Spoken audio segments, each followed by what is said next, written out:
દર્શક મિત્રો, સેન મોદી ન્યૂઝમાં આપનું હાર્દિક સ્વાગત છે. હું જૂનાગઢથી વિજય ચુડાસમા. અહીં જૂનાગઢમાં શ્રાવણ માસની સીતાપર્વ ઉજવણી કરવામાં આવી રહી છે. ઠેર ઠેર મંદિરોમાં મહિલા ભક્તો દ્વારા ભજન કીર્તન તેમજ ધૂનનું સરસ આયોજન કરવામાં આવેલ છે અને ભગવાનની આરાધના કરે છે તેમજ ભાવિકો દર્શનો કરી ધન્ય બન્યા છે. જય ગિરનારી.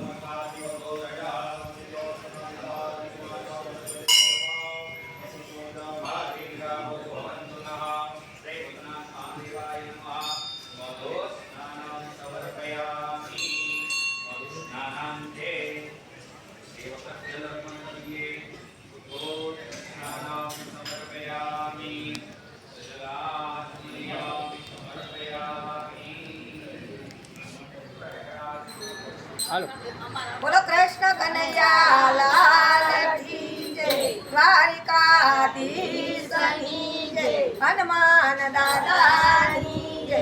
અમારા મંડળનું નામ કૃષ્ણ મંડળ છે અને 12-13 વર્ષથી અમારું મંડળ હાલે છે અને બધાય બહેનો અમને એવો સાથ આપે છે કે કોઈ વાત ન પૂછો એવી, કોઈને ગમે એવું હોય એ બધાય બધું ભૂલી જાય છે અને સત્સંગમાં દરરોજ બધા આવે છે અને કાયમી 30 રોજ અમારે સત્સંગ ચાલુ જ હોય છે. વરસાદ હોય, ગમે એવું હોય, તડકો હોય, ગમે એવું હોય, બેઠી ગમે ત્યાંથી બેનો અહીંયા ભેગું થઈ જાય છે. દરરોજ સત્સંગ થાય છે. દરેક તહેવાર મનાવવામાં આવે છે અને તો ગમે એ તહેવાર આવે એ બધોય મનાવવામાં આવે છે. જન્માષ્ટમી આવે, હિંડોળા આવે, ગમે એ આવે, રામનવમી આવે, બધાય ઉત્સવ ઉજવાય છે. બોલો કૃષ્ણ કનૈયા.